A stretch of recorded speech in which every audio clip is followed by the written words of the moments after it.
welcome to the latest episode of The Grind Up. Sean, exciting interview. Yeah. Take it away. Look, today, Mr. David Campese, a former Wallaby and really one of my childhood heroes growing up. So, Campo was quite an enigmatic and dynamic player from the 80s and 90s who participated in a number of World Cups and World Cup wins. So, we had the opportunity to sit down with Campo and talk through, and as expected, true to form, Campo was very clear in his style and very clear in his message. But without further ado, why don't we leave it to you to have a listen to Mr. David Campese. See you soon. Hey Andy, how are you? I'm all right. Hi David, how are you? Nice to meet you. Good, Andy. How are you, mate? You well? I'm very well. I've just run from work, so I'm changed into my obligatory T-shirt that this guy makes me wear, as well as having a beer, which he makes me drink. Tough. Things you got to do in life. I know, that's right. Someone's got to do it. Might as well be you. Yeah. Great stuff.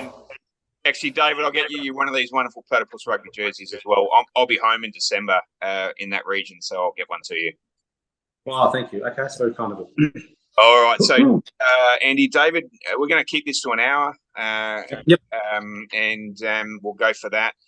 And look, David, just in terms of this, we'll put a non-take part of this. So Andy and I will be talking about this interview, and we'll introduce you properly in terms of your wonderful background and experience and so forth.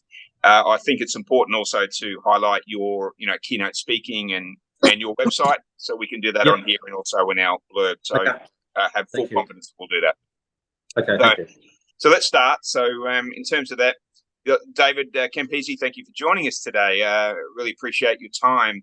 And look, for our viewers, let's introduce David through a quote from a former Wallabies coach, Mr. Bob Dwyer. And I'm just going to read this. Such an individual as David Campese, who on the world stage was willing to risk personal failure to achieve success. I mean, what a powerful quote. In terms of both your personal professional career and what we're doing as well. But I just wanted to introduce that to the audience because that gives a wonderful context in terms of your style of play.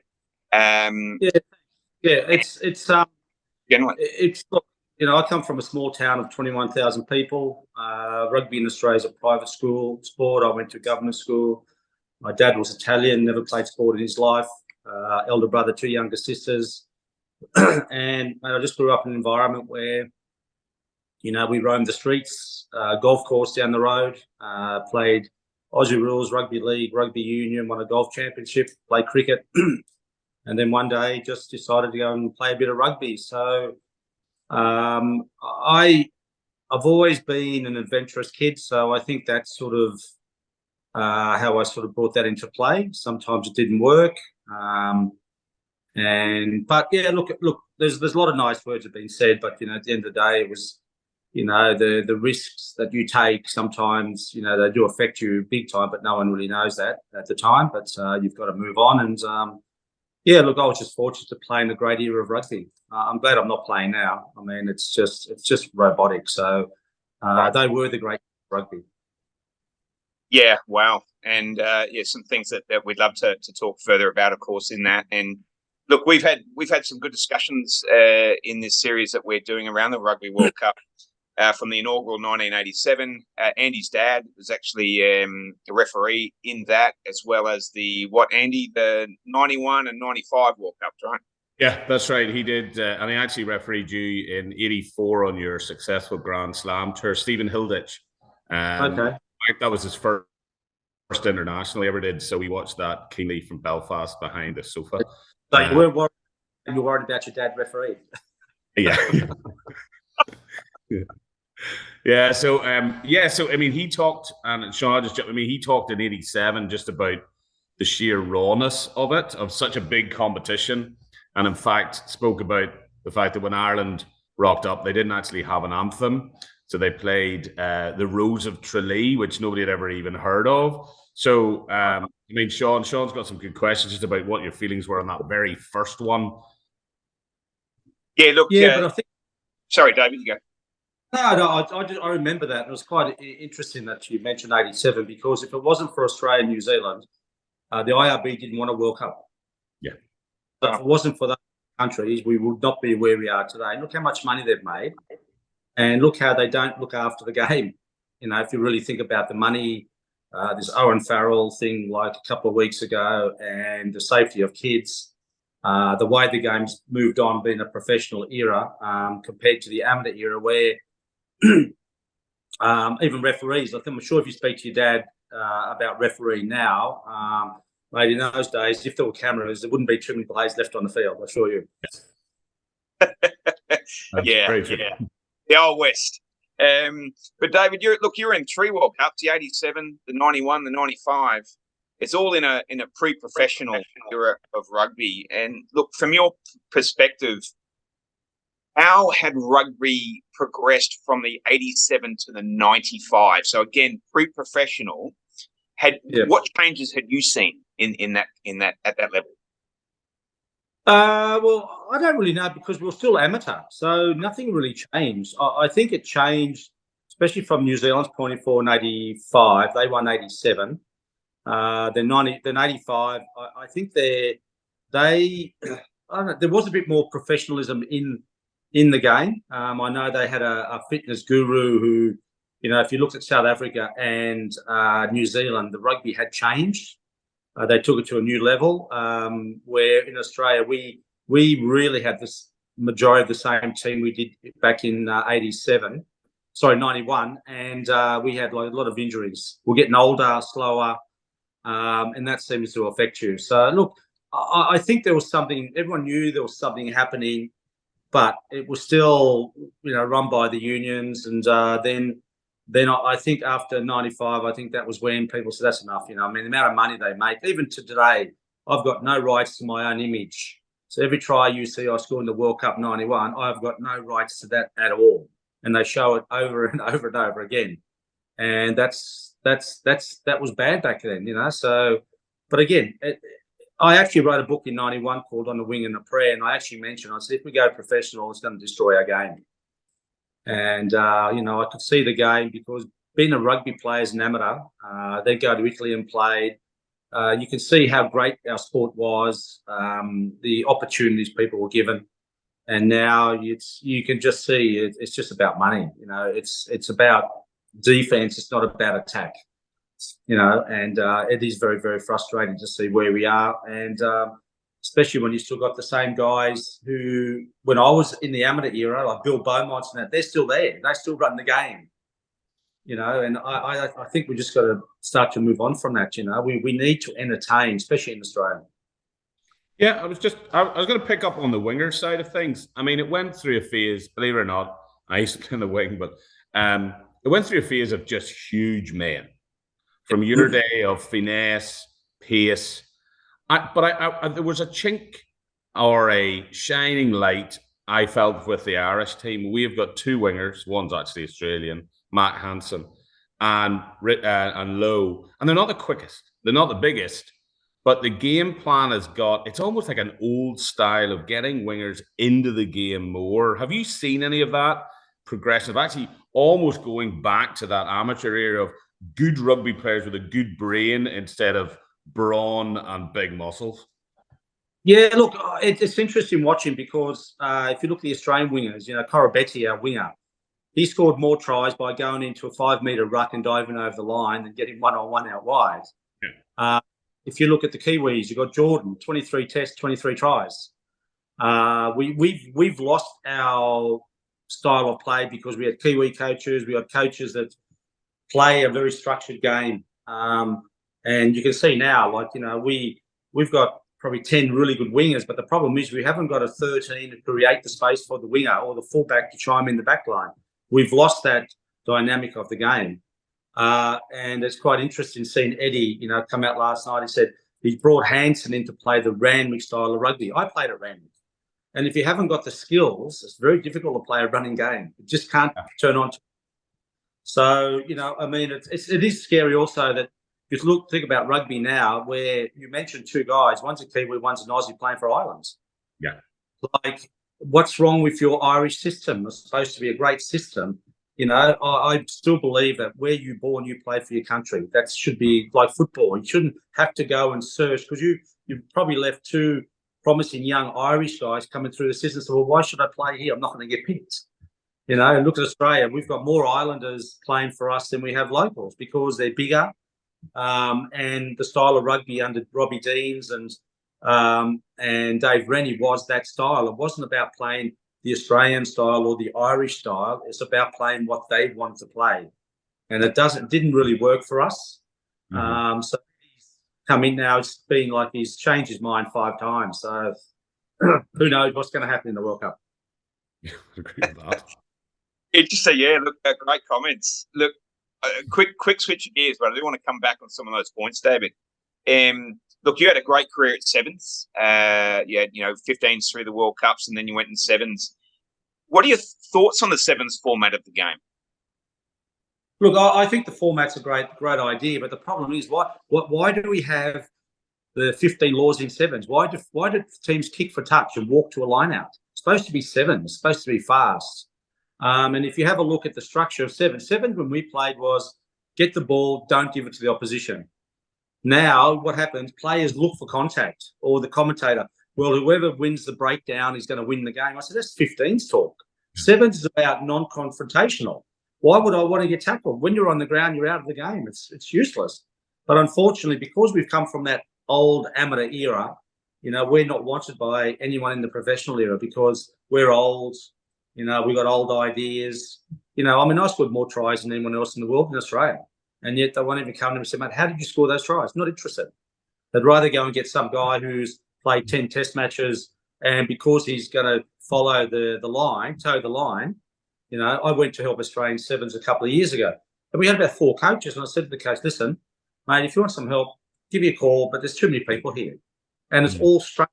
It's all structure. And sevens is about expressing yourself. It's an opportunity on the world stage to show how good you are one-on-one. Yeah, Sean, it brings us back to Gordon Bullock, who was on the former Scotland hooker and Lions hooker. He spoke about his disappointment of America really not getting into World Rugby, and cited he thought sevens was going to be their gateway. But that answer you just gave probably is one of the reasons why, because it's so structured, it's so like 15s, that you can't get on a US side, which is not used to those structures, anything brand new, and it sort of confines them into the sort of main rugby and the 15s rugby, and that's maybe where they haven't broken out of it. We haven't got the success. But I agree, but you've got to understand, this is the scary part. The IRB, or World Rugby, run the game. So they put people over there that they can control. There's a guy called Tim Lane who played for Australia, coached Georgia, probably 6, 7, 8 years ago. And I saw him, and he said, mate, the IRB have got this new rep around, and he's after my job. I said, what do you mean? Well, he's just hanging around. So he spoke to the IRB and said, mate, what's happening? So, no. Anyway, a week later, they sacked him and got this guy in. Because they want to control things. They want to have, it's like America. Why would America want to go and do what every other country does? So you've got to look at American sportsmen. You've got some massive, power, fast guys. Why would you want to just smash it up?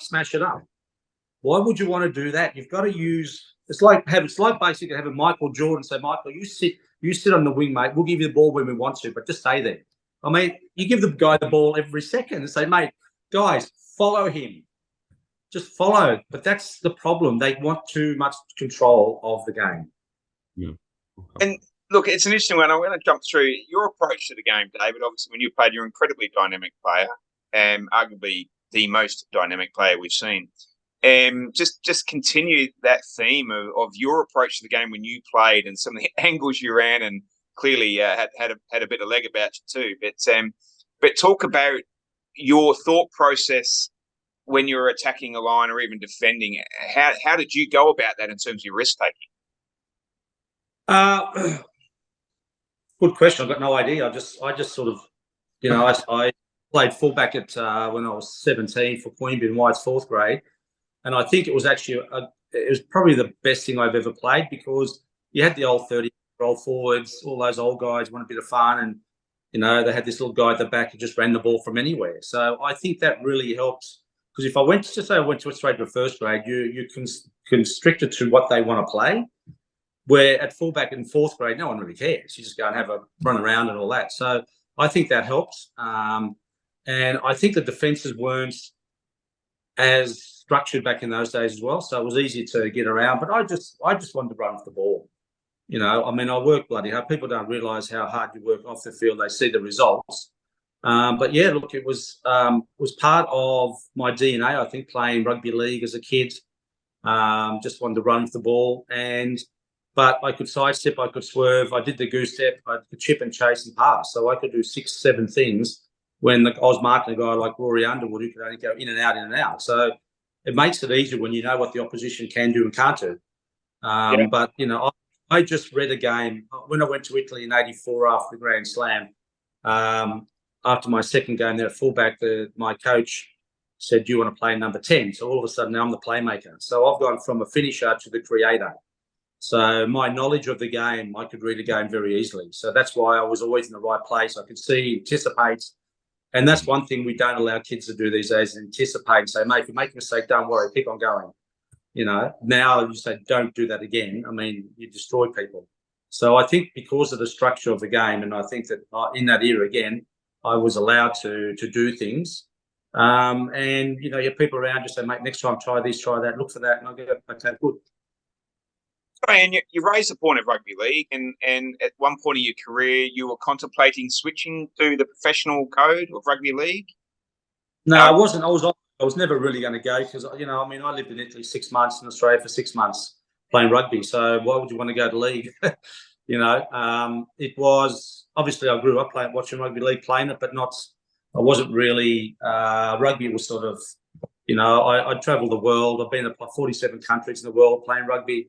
I mean, gee, you know, I mean, that's coming from my small background, not finishing school. It was really like a history lesson, traveling the world.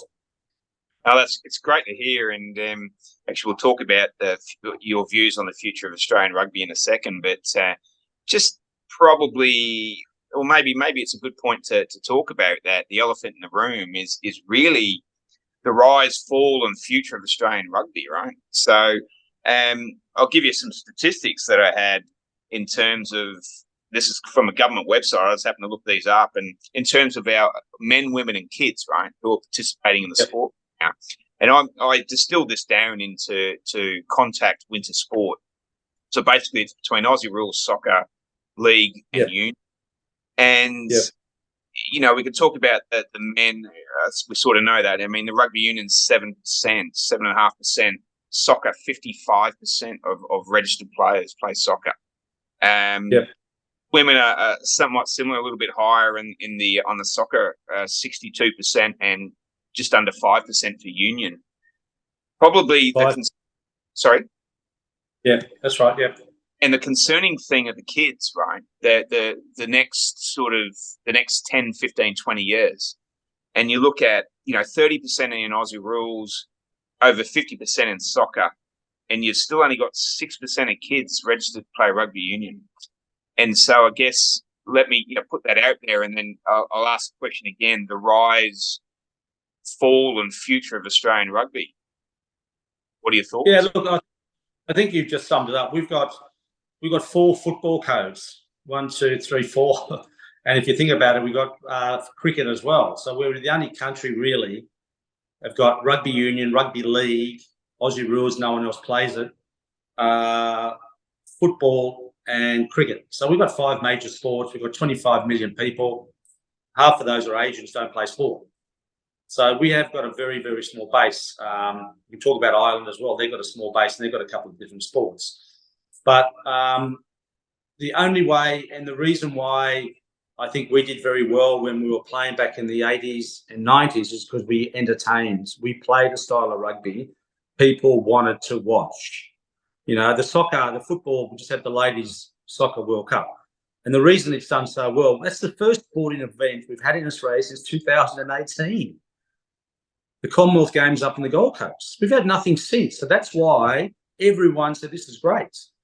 Aussie Rules still get 100,000 people. They do a very good marketing campaign. One thing in rugby we don't do is get guys like me. I've been coaching for the last 15, 20 years, last 2 years around Australia. Nobody cares. No one knows who we are. They don't give us any funding. And they'll go. But if you go and have a look at their level ones and level twos, 95% are all props. There's no backs. And all they do is structure. They only know one way to coach. And that's our problem. If it's like that movie of Kevin Costner, if you will build it, they will come. If we play a style of rugby that we can entertain, kids want to play, it'll happen. But unfortunately, we've been a bit of a mess, and it all starts from the top. Fish rots from head down, doesn't go tail up. So everybody on boards for the last 20, 30 years in Australia, they're not accountable for anything, but they should be. But as a player, you play bad, you get dropped. Essentially, we've just got a new president, right? Phil Waugh, who ex number 7 for Waratahs and Wallabies. Yeah, he's been around a while, but the problem is the ones like we had $43 million from 2003 Rugby World Cup. It went missing. No one's accountable. We got broke 2 years ago. We now have got, we got 250 Super Rugby players. That's not including women. Now the women want equal pay. You get nobody going to games because they don't want to spend 5 minutes watching a referee trying to explain what a scrum is, or saying, can I please check that thing 5 meters back? I think there was a head-eye tackle. And people don't want to see that. It's just, if you can't make a decision like the old refs. And I'll tell you a quick story. We played Wales in 1990, I think it was. 1992, I think it was up in Ballymore. And I got the ball 22 metres out. I chipped through, and the Welsh guy and myself dived on the ball. The referee, Spreadbury, was 20 metres behind. So he awarded the try. As I walked past, he said, "You didn't get that?" I said, "No." But he had to make a decision. He had to make a decision, and that was part of the game. But now they still make decisions which are still wrong. With all that information, the Owen Farrell tackle, if that's not red carded for life, I don't done it 4 times. So how can they get it so wrong? Yeah, it's an interesting thing, isn't it? The whole the forward and back, and as you say, with all the technology, and they still can't, and then they have to appeal. It does sort of leave a bit of taste in the mouth in terms of the format, the money they put into it, and they still can't get it right. But anyway, any comments on that, Andy, from your Northern Hemisphere head? No, I think that the governance of the game is it has a lot of pluses and minuses. I think that the difference we've seen between Ireland and England. England went in a route of purely looking after private clubs, and the others have like Ireland have stuck to governance. But then governance doesn't work because it hasn't really worked in Wales. So, and it's been a struggle in Scotland, but it's really worked in Ireland, and it actually comes down to the flexibility and the structures and the supporter base. I mean, David will know this. I mean, I'm an Ulsterman through and through, and the only thing I wanted to do as a kid was play for Ulster. That was it. And it was, yes, I had a club to go to, which was my old club, Collegians, but playing for Ulster was the only thing. So when we based our professional setup on Ulster, it had a natural base. But even now, I would agree that there is a demand for time that is like an entertainment business. And if it's an entertainment business and it's demanding money from people, from families, especially families who have maybe 2 kids and a wife and a husband, that's a lot of money going to games. You've got to give them something. And I think that sometimes rugby is stifled by its own, the individual pursuit of success of a team can stifle their greater goal, which is to grow the game and to be an entertaining thing that people aspire to. And we just sometimes, I think, get that mix wrong. So, yeah. And I guess from an Australian standpoint, David mentioned before we have 25, 27 million people. Probably, David, what are your thoughts on this? I mean, an anecdote for me, I grew up in Toowoomba, and for our viewers, that's about an hour and a half west of Brisbane. It's country Queensland. And I grew up playing rugby league actually in the 80s, and from a town that has presented cultivated some wonderful players, both for the Wallabies in the Union and also Australian Rugby League. In the 80s, when I was growing up, David, had you been offered the opportunity to play Australian rules, I probably can't say it on camera, but it was frowned upon in terms of, that's just not right. That's not cricket. And then in the 90s, what did did. Sorry. Yeah. That's okay, David. Yeah. And then in terms of what happened in the 90s, the Aussie rules basically infiltrated every school in the country and truly nationalised the sport. And you go to country Queensland now, there's Australian rules football in many of the schools that would be in traditionally league or union schools. I guess my question becomes, and maybe it's rhetorical, what was Rugby Australia doing for the last 20, 30 years when Aussie rules really nationalised the sport? Well, I just think, again, you just got to look at the personnel who have been there. Those guys have been in Queensland Rugby for 20 years, and they've just left, and they've been the problem. Those guys at Rugby Australia are still there for 20 years. They've done nothing. They're still there. There's no accountability. I worked at Australian Rugby about just before COVID, and I walked in, no one knew who I was. And we got no history or culture. It's disappeared because the people come in don't want to be compared to the olds. They want to be new. Yes, I was offered to play Aussie rules with Tom Hafey. He thought I'd be good because I actually played Aussie rules as a kid. Rugby league, I was offered to go to about 4 clubs, and I said no. After the 89 British Lions, St Helens in London wanted me to play. I've been offered by Saracens to play, in Japan to play. I think that as a young kid, there's so many opportunities. But I think the problem is now the people they get involved. Like, Phil Waugh's a great guy. I know Phil. He came in and said, I know all the structures. I know how the system works.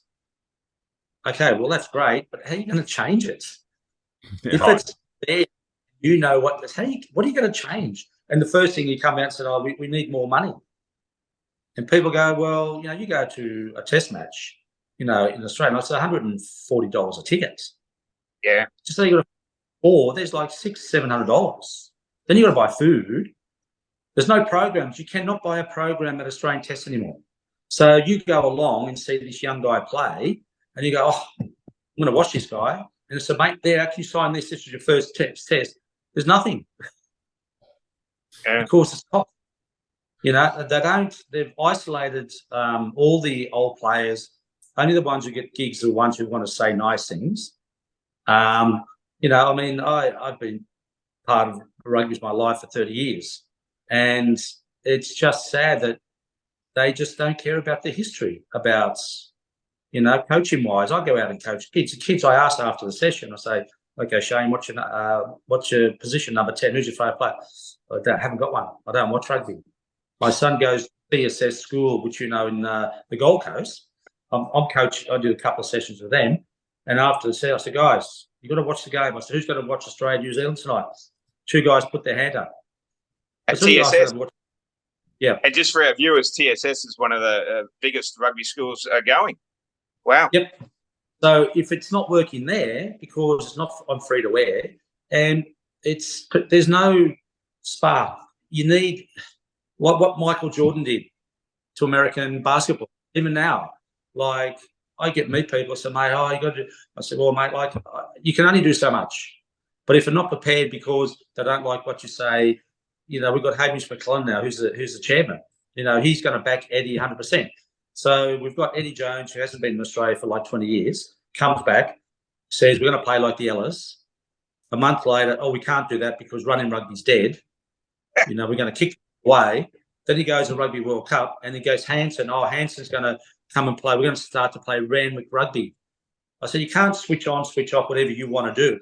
You can't one day play a very defensive game like, say, Ireland does. They're very, very structured. The next day, guys, we're going to run. Every time we're going to give it to the winger. You cannot do it. It does not work. So that's our problem. We don't know who we are. We don't know. The Kiwis play better style rugby than we do. They play the style we want to play.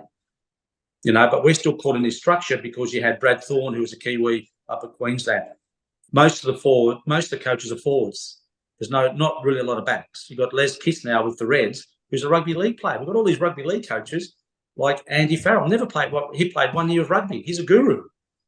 It's all about structure. I love it. What about, if we want to entertain Australia, we have to entertain by playing a great style of rugby. Well, okay, I'm going to jump in. So, you've got some goodies coming. I mean, I love your winger, which I can't pronounce his second name. I think. Do you still feel there's a number of young Australian players, hopefully, but I would agree with you. I think Eddie might stifle them, but man, there's some great talent coming through. It's just there's not enough of it. Do you still appreciate when you're watching those young guys now, or do you find it just difficult to really? Yeah, I don't watch. We got Stan. I watch 4 minutes of rugby. I just watch the replays. I can't sit there and watch, because all the attack, if you find, is behind the advantage line. If you watch a turnover, they'll give the ball to the winger. They haven't committed one player, and the poor winger gets smashed in the corner. You know, if you think about the rugby tries when we played, 95% of the tries were pre-tackle. A lot of the tries now are contact tackle, try. And that's just the way the game's changed. Even rugby league now has gone back to no spiral. If you spiral a ball, I can't run up to you, Sean, that far away and pass the ball. You can't spiral. But you can still lateral pass that. So if I'm that close to you, you've committed.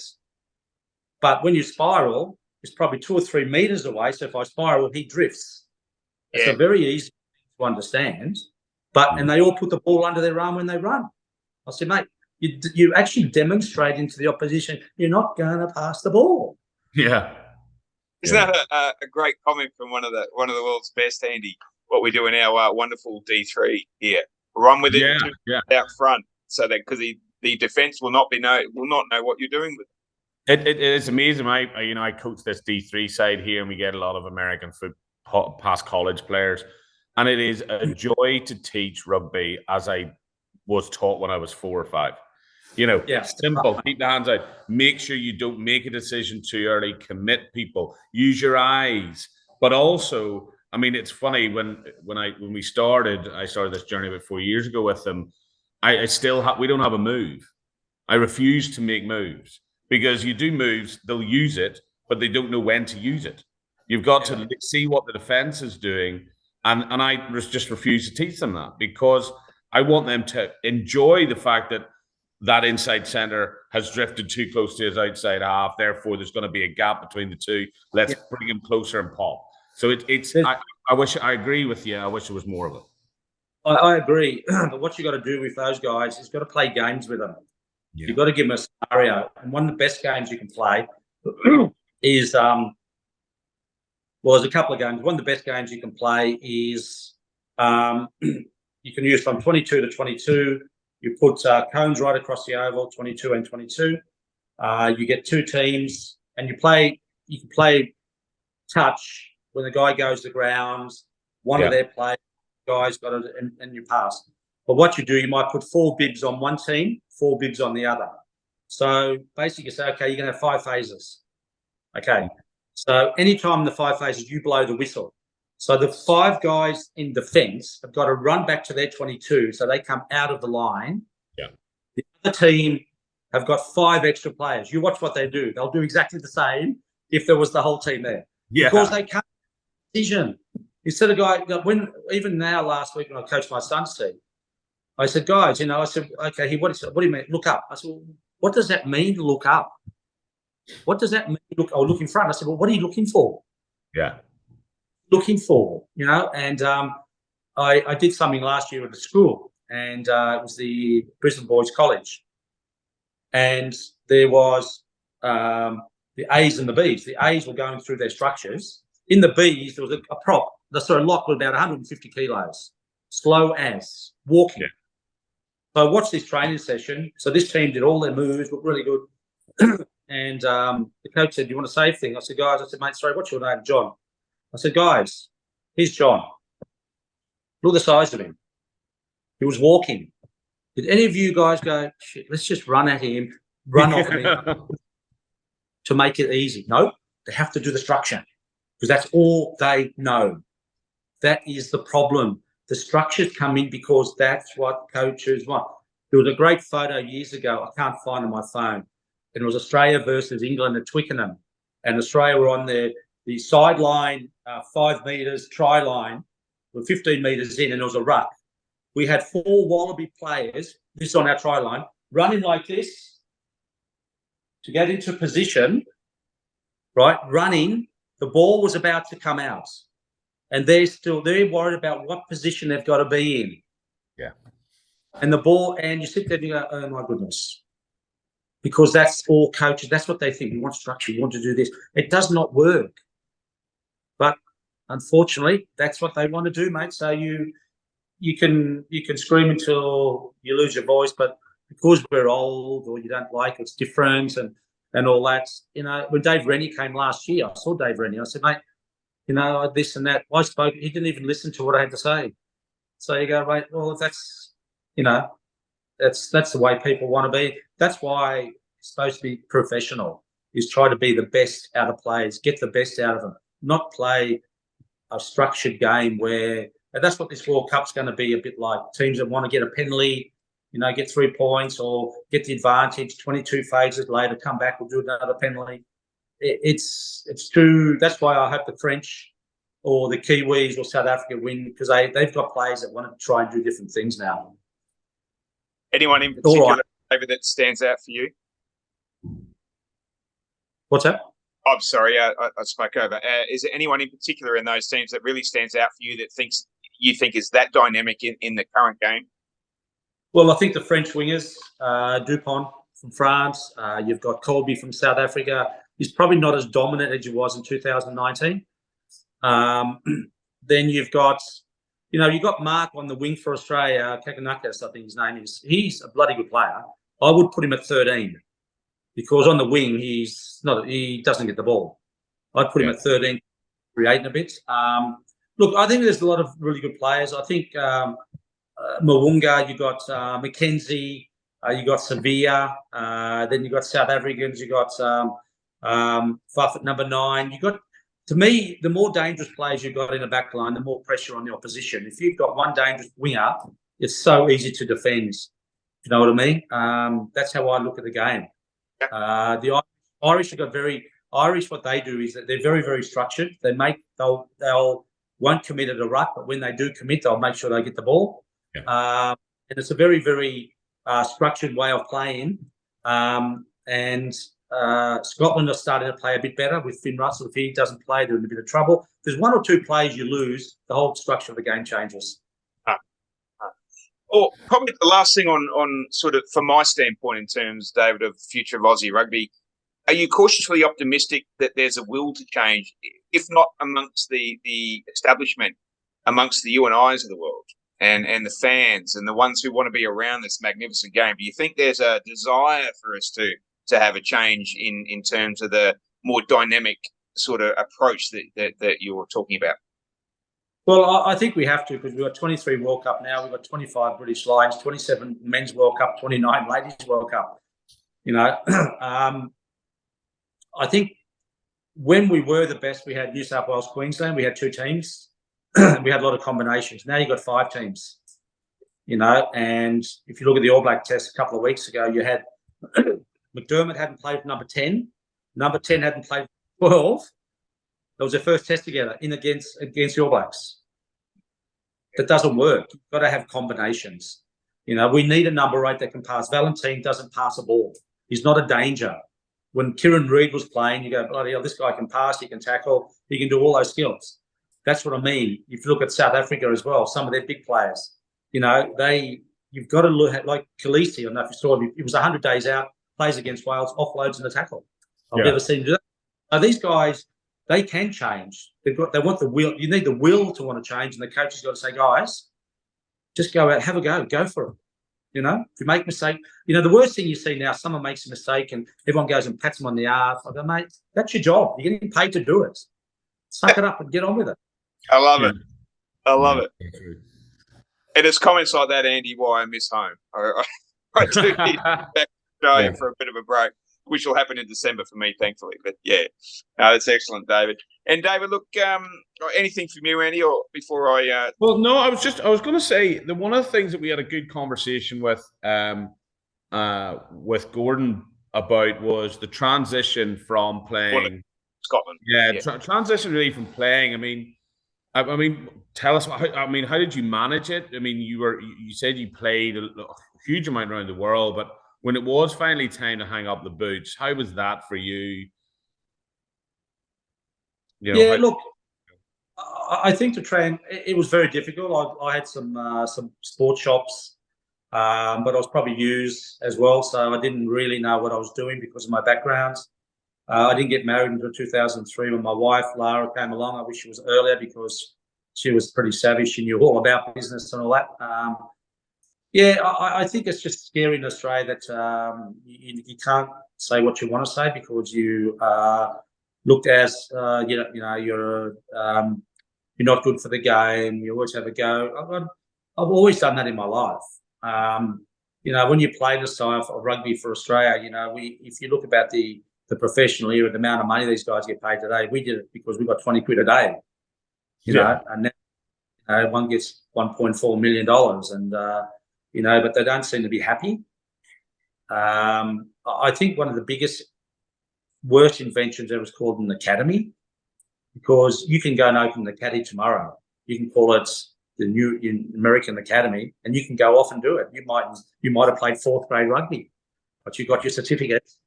So what are you learning from a guy that played fourth grade? So academies don't work unless you've got you've got these guys playing rugby week in, week out. South Africa is the same. They've got academies, but they don't play against anybody because the amateur era to the professional is still not the same. They haven't embraced it, and in Australian rugby, it's the same. Where are you going to get the players from? No. If you haven't got rugby, where are you going That was my point before, David, that where are you going to get the players from? It was such, it's such a finite population, 25 to 27 mil, and we're sharing that amongst 4 codes. Well, that's what I mean. That's why you got to entertain and play a sport. People want to come and watch. That's what they want. They don't want to watch something where you're losing or the ill discipline. They want to play a style that excites, ignites, and people in the grandstand say, that's why I love rugby. But it's not happening. Yeah, good. Fantastic. Look, David, thanks for that. Probably the big thing, my big takeaway, and for me personally, as I'll share, is, I was corporate in my background, and then I took a bit of a punt and a risk to go from a corporate life into a small business life. And so, certainly not a professional sportsman or a sports person of any caliber close to you, but in terms of taking personal risks, I've done that and I've seen both sides of it. So it very much rings true to me in your style of your play, your approach to that. That's why I was so keenly interested in that. Because it rings true in other aspects of my personal life and business life. Well, thank you. Yeah, that's right. But also, thanks for that. I've tried to be involved with coaching. I've tried to get to America, but it's just for some reason I just can't get anywhere because of who I am, and they think I'm going to come over and take over the game. And that's very sad. Because I'm outspoken and all that. But look, I love the game and I wanted to be involved, but it's just that. Even on TV, we've got Stan out here was on TV. And the reason they kicked me off because I won a World Cup. I won the Grand Slam. I won the Breslow Cup. All the other guys at 35 never won a thing. And I used to say, well, this is how we used to do it. This is, so they didn't really like my opinion because I wasn't one of them. I'm a bit too old now because we won everything. Yeah, sorry, Andy. Yeah, I was just going to say. I mean, it is I feel that even though I'm getting older, I'm just under 50, but I mean, there's definitely a balance. Jeez, because the problem that you find is that you're right that you get these robot kids coming out. You see the state of English rugby, and it's overcoaching, it's isolated coaching. The problem is the individual talent are good, but they look like robots in how they play. And I think that happens to an awful lot. And I think your input and your passion and your sense of it's almost like you are a release valve for the real structure. So there must, I would hope, really hope that there's a place for you, because I think that release valve is more and more important now as we compete and we want to be this sport that engages female, male, anybody. And that's I think you've got a massive part to play.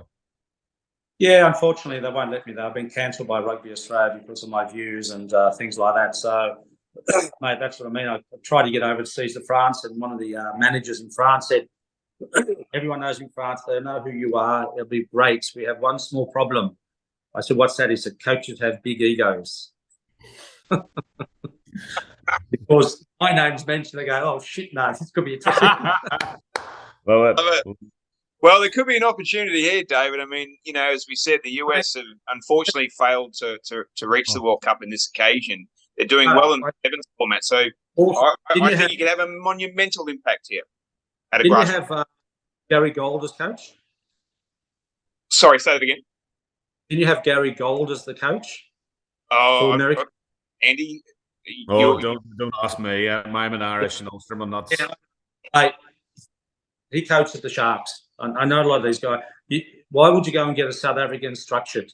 You've got to find a style of rugby that you guys want to play, and you're going to bring people to watch. And in America, you're not going to smash something. I see rugby league want to go over to Vegas and play. I mean, that's great, but you're up. You've got sevens. Sevens is played. You have some great sevens players, but the problem is you relied on that one team. That you got to get those generation coming through, And sevens is a very unique sport. But anyway, I'm available, mate. You got my number. Love it. We'll give him a call. Look, a final note from me. Promote, David. You do a lot of feature speaking. You're a keynote speaker. DavidCampese.com. Anything final from you, David? No, I just think that I just hope we haven't missed the boat on the world scene. World Cup's coming up, but really, you still got the top 8 countries all looked after, and you look at South Africa play New Zealand this week, Australia, France, England, Fiji.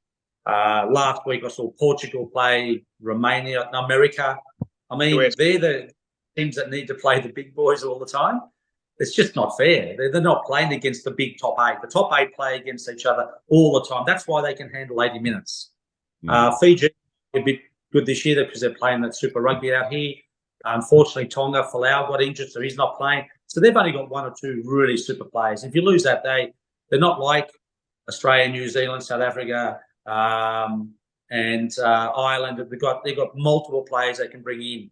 That's what I mean. It's really still not for the top 8 of world rugby. The other countries, Fiji are not bad. You look at Argentina, but the rest are struggling big time. They're never going to win a World Cup. Yeah, I agree. All right. Yeah. Sorry, anything else, Andy?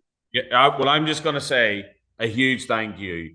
It's pretty embarrassing as a 48-year-old to say that you're one of my rugby heroes, and it's an absolute honour to meet you. But there you go. You still got kudos with a slightly aging, greying Irishman. And I remember watching you playing and providing such joy. You broke my heart, though, in the World Cup after, Jesus. Gordon should have won it for us, and I was at the game as well. So it was a heartbreaker, but there you go. My mother's a Murphy from Cork. Wow. Oh, yeah, there you go. But listen, I can't thank you enough for what you do in rugby. I love your views. I actually think you've got a massive role to play, and I thank you very much for it. People who do the right thing, invest, and the world. It is a great game, but we're just missing something, and it's the IRB control, because once they get one of their mates in, then all their mates follow, and they all control. It's about what they want playing. Because see, in Europe, if you go away from Europe and play a different style of rugby, the English. Look at England now. I mean, Borwick can't coach. I mean, I saw them; they were useless. But they're in big trouble. They've got like millions of dollars of pounds, and that's it, because it's controlled by the same people. Well, I think Aussie rugby, from my good old corporate lingo, it needs something transformational. I hope Phil Waugh is part of that. Cautious the Mystic. Yeah. Yeah. All right, Dave. Well, thank you very much. You know, your places to be, and really appreciate it. Again, we will make sure we promote your website and your keynote speaking. And can't thank you enough. I will get you one of these jerseys, so I'll reach out to you privately, Okay. and we'll get it to you. Okay. Thanks, guys. Thanks, David. Well, there you go. I hope you enjoyed talking with Campo. What are your thoughts there, mate? Wow. Yeah, a lot to say. Well, it was great to talk to him, but in light of maybe what's happened this week, it's maybe more telling than we thought at the time. But very interesting couple of points, especially you dug into really well in terms of his true feelings about not only rugby but really rugby in Australia. I mean, what would you think? That's playing right into your wheelhouse. Yeah, look, nothing too surprising in terms of what Campo said, and I don't mean to belittle that experience. It was an amazing experience. But look, you know, rugby in Australia is in trouble, guys, and it starts with grassroots, the ground up, as we say. There you go, nice little quip. You know, basically since the early 2000s, the Wallabies put in a wonderful performance there at the World Cup 2003. Were a little bit unlucky not to come away with it in the end. Since then, it's been on a pretty steady decline. It's unfortunate to say. It's even harder to see. And what Campo referenced in a lot of that was about, you know, Australia doesn't have its heroes anymore. There's no inspiration for the new generation of kids. People didn't even know who he was. I mean, that was amazing for me because, you know, we carry in the UK, and especially the British and Irish Lions, it creates this legacy, but also on a country level, but then on a sort of the Lions level, I just couldn't believe it. Yeah, look, it was hard to listen to some of that, unfortunately, and it is quite telling in the current performance, unfortunately. That's my perspective, of course. And look, I think I said it with Campo and you, and I'll say it again, the Australian rules football, which is from a contact winter sport in Australia, probably the biggest competitor. It did a wonderful job 25 years ago in truly nationalising the sport, and it's gone into the heartland of rugby and taken who could have been great rugby players and put them into an Aussie rules format, and well done. It caught Rugby Australia napping, and I just don't think they've done anything since. Yeah. And we need to be careful, for those of you who aren't familiar with Aussie culture, elitism has no place in Australia. There's not a huge class divide. And what you see is what you get. We're hardworking, we have a lot of fun, we all know that. We live in an amazing country, we know that. Aussie rules knew that, and they nailed it in terms of the nationalisation of the sport. It is accessible at all levels. I just wonder if Rugby Australia has some work to do in breaking down some of those barriers, and whether we're real or perceived. It doesn't matter. They're barriers. And so a little bit of work to do. Yeah, it was interesting because, you know, a lot of people will say, you know, he hasn't been around in the professional game, even though I think he did say it was kind of almost professional the way he played it. But when is it right to not even listen to the guys who have brought into rugby to the national state? I mean, kid growing up in Belfast, everybody knew Campo, the way he threw the ball around over the shoulder. Unfortunately, hurt Ireland, but I was sad to hear some things, but you know, that's what this whole thing that Sean and I have put together. It's about introducing challenging topics, and we talk about, you know, the development of rugby in the United States, and these are, you know, we'll hear from others where they made some pretty stark and pretty clear thoughts and good advice as well. So, you know, it's not just an Australia thing. It's right across the board. How does rugby position itself? But yet another great episode. Really good to hear from them. We've got good ones coming up. We do. So we've got more coming up. We have a few in the pipeline, and we really look forward to bringing them to you. As you can probably tell, Andy and I are having an absolute ball. Yeah, we're loving it. We're really enjoying this. It's great. It's very cool. We're trying not to be too like fanboys. And there's one we just did where I did compliment the person way too much. But I mean, He's a bit of a ledge. So, but it's been great fun for sure, and mix it up.